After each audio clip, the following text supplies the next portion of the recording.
நாம் உண்ணக்கூடிய உணவுகளை நம்முடைய உடல் ஜீரணிக்கும் போது சத்துக்களும் கழிவுகளும் பெறுகின்றன.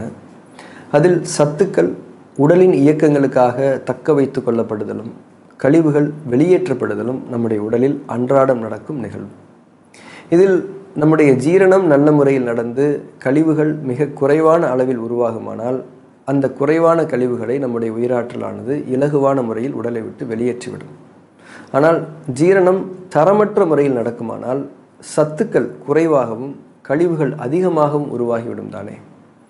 கழிவு எந்த ஒரு அளவில் எந்த ஒரு தன்மையில் இருந்தாலும் நம்முடைய உயிராற்றல் அதனை உடலை விட்டு முழுமையாக வெளியேற்றிவிடும். ஏனென்றால் நம்முடைய உயிராற்றல் பரிசுத்தமானது. தூய்மைக்கு இலக்கணமாக இருப்பது நம்முடைய உயிர் எனும் அந்த மாபெரும் சக்தி தான். உயிர் எங்கே நிறைவான பலத்தோடு இருக்கின்றதோ அங்கே தூய்மையும் சுகாதாரமும் உறுதியாக நிலைநாட்டப்படும். அதாவது நம்முடைய உடலில் உருவாகும் கழிவுகள் உடலுக்குள் தேக்கம் கொள்ள முடியாது. கழிவுகளை உடலை விட்டு வெளியேற்றி உடலின் தூய்மை தன்மையை பேணி கொண்டிருப்பது தான் உடலின் பிரதானமான நோக்கமாக இருக்கும் என்பதை நாம் அனைவரும் உணர்ந்து கொண்டவர்களாக இருக்க வேண்டும். மேலும் நம்முடைய உயிராற்றலுக்கு கழிவுகளை நீக்குவது மட்டுமே வேலை இல்லை. இதர உடலியல் பணிகளுக்கும், அதாவது ஜீரணம் செய்வதற்கும் உடலுடைய பல்வேறு விதமான அசைவுகளுக்கும் அதற்கான உள்ளுறுப்புகளின் இயக்கத்திற்கும் ஆற்றலை வழங்க வேண்டும் தானே. ஆனால் நமது உடலுக்குள் கழிவுகள் ஒரு அளவுக்கு மீறி அதிகமாக உருவாகிவிடும்போது நம்முடைய உயிராற்றல் என்ன செய்யும் என்றால், மற்ற உடலியல் பணிகளுக்கு செலவிட வைத்திருக்கக்கூடிய ஆற்றலை கழிவுகளை நீக்குவதற்கு பயன்படுத்தி கொள்ள ஆரம்பிக்கும். அவ்வாறு நிகழும்போது நம்முடைய உடலில் சுகமான இயல்பு நிலை பாதிக்கப்படும் என்பதை நாம் புரிந்து கொள்ள வேண்டும். அதாவது ஜீரண செயல்முறைக்கான உயிராற்றல் கழிவு நீக்கத்திற்கு எடுத்துக்கொள்ளப்பட்டு விடும்போது நமக்கு சரியாக பசிக்காது. ஏனென்றால் பசித்தால் சாப்பிட்டு விடுவோம், சாப்பிட்டு விட்டால் ஜீரணம் நடக்க வேண்டுமே, ஜீரணத்திற்கு தான் சக்தி இல்லையே. ஏனென்றால் கழிவுகளை நீக்குவதற்காக அது திருப்பப்பட்டிருக்கின்றது. இந்த கருத்தை நாம் தெளிவாக புரிந்து கொண்டு பசி உணர்வு இல்லை என்றால் உணவுகளை உறுதியாக நாம் தவிர்த்து விட வேண்டும்.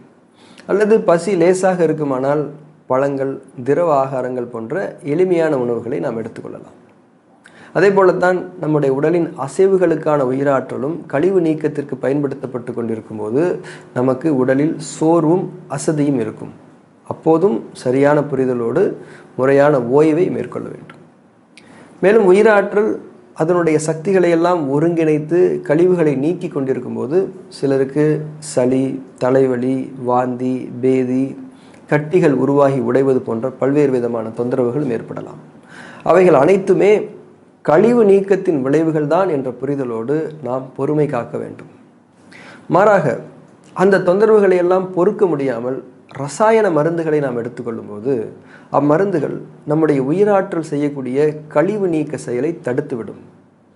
கழிவு நீக்க செயல் தடுக்கப்பட்டு விடும்போது நமக்கு ஏற்பட்டிருந்த தொந்தரவுகள் அப்போது அந்த நிமிடத்திற்கு வேண்டுமானால் மறைந்திருக்கலாம். ஆனால் அந்த ரசாயன மருந்துகளுடைய வீரியம் குறைந்த பிறகு நம்முடைய உயிராற்றல் மீண்டும் பலம் பெற்று அடக்கி வைக்கப்பட்ட கழிவுகளை மீண்டும் வெளியேற்ற தொடங்கும். அப்போது மீண்டும் கஷ்டங்கள் ஆரம்பிக்கும். அந்த கஷ்டங்கள் முன்பை விட அதிகமாக இருக்கலாம்.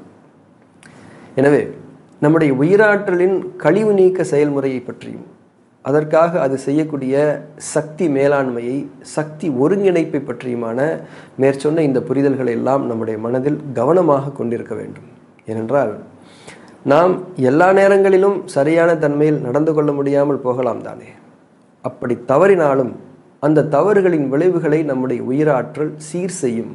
அதற்கு நாம் ஒத்துழைக்க வேண்டும் என்ற புரிதலோடு நாம் எப்போதும் இருக்க வேண்டும்.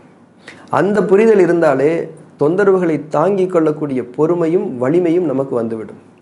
அப்படியே முடியவில்லை என்றாலும் அக்குபங்சர் மருத்துவம் உள்ளிட்ட ஏதேனும் இயற்கை மருத்துவ வழிமுறைகளையே நாம் நாட வேண்டும். ஒருவேளை மிக தவிர்க்க முடியாத சூழல்களில் ரசாயன மருந்துகளை சாப்பிட வேண்டிய நிலை வந்தாலும் இதுதான் கடைசி, இதற்கு மேல் இப்படியான ஒரு சூழலை நாம் ஏற்படுத்தி கொள்ளவே கூடாது என்ற உறுதியோடு அந்த மருந்தை எடுத்துக்கொள்ள வேண்டும்.